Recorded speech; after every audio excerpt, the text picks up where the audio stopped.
Welcome back to On Location. I'm your host, Zara Durrani. Today, I'm thrilled to be shining a spotlight on a powerful mother-daughter duo making waves in the world of Indigenous art and design, Nikki and Sabrina from Raven Prints, right here in Terrace, British Columbia. What started as a passion project rooted in culture, resilience, and creativity has grown into a thriving brand that celebrates Indigenous identity through bold, meaningful designs.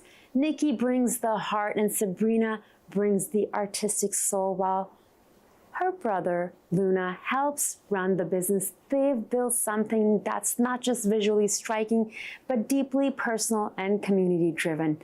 I can't wait for you to hear their story. Tell us the story behind Raven Prints. It's actually, it's not something that I had foreseen for my future. It just happened. I had 3 little kids. My husband and I had 3 little kids to support, and we wanted to do like a little side hustle. So that was when Facebook Marketplace came out. So we bought a single press machine and started selling from there. And it actually, we had a good response. We're a small town, right? So we're actually the only screen printers in Terrace. Amazing. We love that. So you're getting all the business. Yeah, well, things happen. Like they kind of fell in place. I found this entrepreneur program through Tricor's Indigenous-owned. So it's actually offered through the University of Victoria. And I took that class and just expanded from there. There was a need, especially one of our main customers, there are Indigenous organizations. So just understanding the artwork and the meaning and the form line that are behind each print really was beneficial for our business. That's beautiful. And I love the fact that your kids are working in the business as well. Tell us the story behind getting them involved. And, they're here with you, they're helping out, but not only that, they're quite involved. I'm very fortunate. My daughter went to art school at Frida Diesling, so she's an artist, and a lot of our prints come from her. Luna works here a lot. And Luna's also backstage taking some photos for social media. And Luna's looking into going into business at the college here next year. Wonderful. Bravo. That's great. We need the business and we need the artists. We need both of them. So tell us about, you have jewelry here, you have t-shirts, you're carrying some of Sabrina's designs as well as other artists. That must be really special, knowing the fact that you have a brick and mortar and you can have a space where you can help support local artists. We are the only Indigenous-owned business right now in Terrace, so it does come with a lot of responsibility, being that representation, because that matters. Having someone out there who looks like me, it actually shows the younger generation that it can be done. I was curious, you're also creating a platform.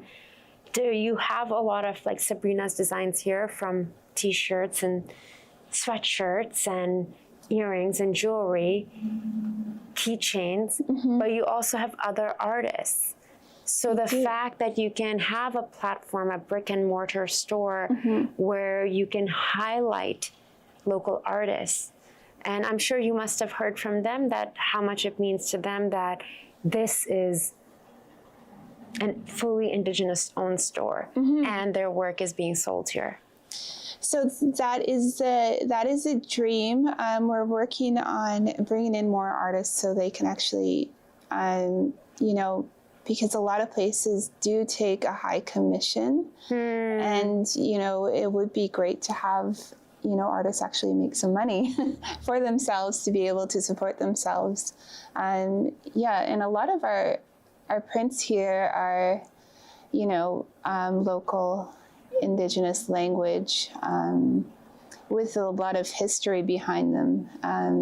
One of our first prints was the Grease Trail Descendant. If you've ever heard of the Grease Trail, it actually goes from all the way up north, all the way to California. And this was like how people traded along the lines. And it was called the Grease Trail because it came from like the oleakin and oleakin grease that was used to barter. Yeah, I went a little far. When we were speaking over the phone, you mentioned how you first started in 2020, correct? We actually started in 2017. 17, okay, yeah. Never mind. And then, you know, during the pandemic, you decided to just do it out of your home. So walk us through that. Walk us through starting, you know, what was the first day like, and then the next couple of years leading up to the pandemic? Yeah, so 2017, we opened a shop. It was kind of funny because, you know, I did take that entrepreneur class, and I had mentioned it to my program manager, and he was like, "What are you doing? You should have asked me or talked to me about it first." But it was this beautiful location. It was like downtown. So we actually called the person up and was it this location or different? It was actually down a little further downtown in those little nests of shops that are like side by side. The ones, could you mention any stores that are there so I can picture? Elizabeth Fashions, Sandpiper. Okay, yes. Yeah, okay. Yeah, so it was a wonderful location. It was much bigger than this. And it was a lot of learning. The first couple of years were a lot of learning because, like, as much as you take a program or, you know, go through the steps, you don't anticipate all of the things that come along with it, i.e., broken glass doors or, you know, electrical issues or like, all of those things that come with it. But when the pandemic happened, we found that it was too many regulations to keep a brick and mortar going, like to cover that overhead. So we decided to, we retrofitted our basement. We had like a huge electrical panel put in, BC Hydro came, new lines. And then we started printing from there. So it kept us afloat. I know a lot of businesses didn't make it through that. And, you know, a lot of businesses are struggling right now. So we're very fortunate to have the support that we do. Terrace is surrounded by all these Indigenous communities who support Terrace by coming here and shopping. So we're very grateful for that to be able to survive all the things that we have. And still here. Yeah, still here. I gotta tell you, I love this wall. It's my daughter's design. It's a beautiful raven. We are from the Raven clan. It's stunning. And I knew we had to sit in front of it. It's so beautiful. So she painted this here? She did. Gorgeous. I wonder if anyone who would be interested in having this as a print, could we get this as a print? She does have a few raven designs. This one, it's a possibility. Yeah, we'll have to talk to Sabrina. We'll have to. I think it's beautiful. I love the colors. She does a lot of murals. Yeah. She's done a few, and she's done a lot of logo commissions and a lot of tattoo commissions. So she's 22 and really starting to gain traction in the artist world. That's beautiful. And also find her style, her voice, and express herself through art. Sabrina has been drawing since she was able to pick up a pencil. Wow. She'd always be hunched over just drawing all the time. We still have like her stacks of her sketchbooks. But you'll find pictures of her just hunched over and drawing. People ask her a lot of, you know, how did how did you get so good? She's like, practice. Yeah, a lot of hard work. Sabrina, I gotta tell you, I'm loving these earrings. Tell me about these ones. So we have, what's happening here? These guys, they're paddles with little fish designs in them with bits of abalone in them. Abalone has been they've been strung throughout our history and our culture, and it's been strung along in our artwork for so long. They're beautiful, and I'm surprised how light they are. Really, how long does it take to design something like this, to make earrings like this? Honestly, a lot of my own designs, they feel like they do take forever, but in real time they don't. Because a lot of my designs, a lot of people ask me like, oh, what's your inspiration? How did you come up with this? Or how did you come up with that? And honestly, they just kind of pop up in my head, and I get them down as fast as possible. So what's going on here? This is really beautiful. It's special. These are copper shield earrings, and in our culture, copper shields tend to mean wealth. They were one of the big trading factors in the old times when they still had trading routes and whatnot. These are beautiful. So you design jewelry. What else do you do? Your mom was telling me that you also do designs. Is this one of your designs on your t-shirt? Okay. These are one of my, this has been my favorite one so far. It is a snake wrapped around a skeleton hand with a bunch of our local foliage, our cedar branches and our fireweed. Okay, beautiful. I would love to see more of your t-shirt designs. This one's a Sasquatch. Okay, and that's something you designed? Yeah, I've designed the face. My mom has worked on the background, the cedar branches bleached in. Oh, I see that now. Beautiful. Beautiful. Do you folks notice that you get a lot of online sales too? Do you get online orders? If someone who's watching out there, they want to get in touch and they maybe live on Lower Mainland or another part of Canada, can they shop online? Yeah, I've actually, every time I've posted about my new t-shirt, my new sweater design, I've noticed I do get a lot of people who are from all over Canada, all over BC, and every now and then I get someone who's asking for a t-shirt from Washington, and Interesting. It's kind of a whiplash noticing how far your influence goes. That's beautiful. I love that. That's amazing that you're also helping foster their creativity. And I personally believe when we're creative, when we use any kind of art form, whether it is singing or taking photos or painting and drawing, it's a way of self-expression, which can also be a way of healing. It is. It is. Yeah, a lot of our prints are kind of geared to expressing those feelings. We have some that say "Rise, Signum Hanak," so it's kind of empowerment to our matriarchs, to our women, matriarch in training.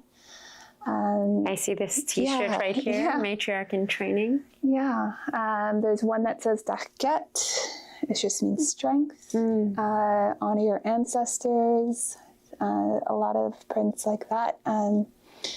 As much as we like to poke fun and as Indigenous people and laugh, because laughter is healing, our prints are more geared to empowerment. Yeah. One of our biggest sellers, it's just a print that's a strong Indigenous woman. I love that. Do you find a lot of folks wanting to contact you or requests, whether for themselves or gifts, across Canada or across North America, shopping online? We actually just started putting more time into our website, because we are so family-owned business. We've always been at capacity for orders, so locally there's never been a quiet moment. So having this brick and mortar, we are actually able to put out more of our ideas and our prints. So we're just starting to build up our website now. So, I've had quite a bit of orders come in now. That's wonderful. Yeah. How do you see, or how do you envision, perhaps the next 5 years? Like, you've been around for a while and survived through the pandemic. Yeah. And back in a store. For me, I still consider this downtown. So I think this is amazing. And the fact everyone was telling me, you have to go to Raven Prince. I was like, don't worry, I am going to Raven Prince while I'm in Terrace. 5 years from now, I'm really hoping, and I'm pretty sure my kids will take over. I do put a lot of work. Lately, I've been putting a lot of work into community. So I'm on the Terrace Public Library Board, the City of Terrace Housing Committee, the Gilachdach Society, Raven Collective. So I do a lot of board work because I do want to give back to the community, and there's a possibility and that I will be running for city council because I do want that representation of Indigenous people where they should be. So 5 years from now, I do hope, and I'm confident that my children will be taking over most of the operations. And to be a part of real change, I think that's something amazing. And we're looking forward to having this conversation again. I will be coming back to Terrace soon, so we'll have to continue that conversation. What advice would you give to young kids out there who are wanting to step into the world of art or even business, because you're merging the two together? I actually came from a small village of Gitniao. It had maybe 400 people. So Gitniao is an hour and a half from here. But, we'd have to come out here to get groceries and things. And it was always a culture shock, just, from 400 people to what seemed like a big city. And I still go through a lot, of, what is the word? Imposter syndrome representing, or I try to explain because, on different boards, people ask you, so what do you think about this? And I'm like, well, this is my opinion. This is not all Indigenous people, trying to explain that. But, it's really hard to put yourself out there. But I know that there are more and more, Indigenous people being highlighted in movies, writing books, taking up that space, This is one of my favorite prints. It's I'm taking my seat at the table. Love that. Who would you say are some of your inspirations, culturally, artistically, or personally? Inspirations. There's so many. A lot of them are actually my late family members. My uncle Larry Gnu was one of the first few MLAs for the area. I think it was like 1986. He actually, from residential school, he went on to become a lawyer and did it in 5 years. He wrote a play called Bunk Number 7, highlighting what happened at residential schools. My Auntie Sadie, she was like a huge activist for people. For those who didn't have the same opportunity, she was really a cornerstone for the local friendship center out here. Jamie Davis and her strength, she's like one of my best friends. And, it's it's special in the way that like we both run businesses. We both went to the same program.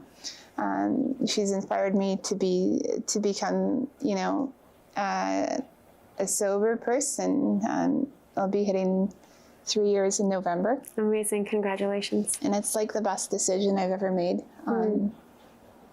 Yeah. And because it's like alcoholism it has overtaken our people a lot. So there's a good group of, you know, like being able to express that on different social media platforms and being comfortable with it. She's opened up that door a lot for a lot of people. So yeah, she's like one of my heroes there. Well, thank you so much, Nikki. I appreciate you welcoming me, and thank you for your time. Thank you for sharing your story. Is there something before I go that you would like to share with us about Raven Prince or about the work that you're doing that we have not touched on? So I think more or less is, you know, we're a small family company and we're just, you know, working hard to empower other Indigenous people, be it in ways of, you know, putting out apparel that shows that or says that, bringing in different artists so they have a place to showcase their work, and just, you know, being that Indigenous representation in the city of Terrace.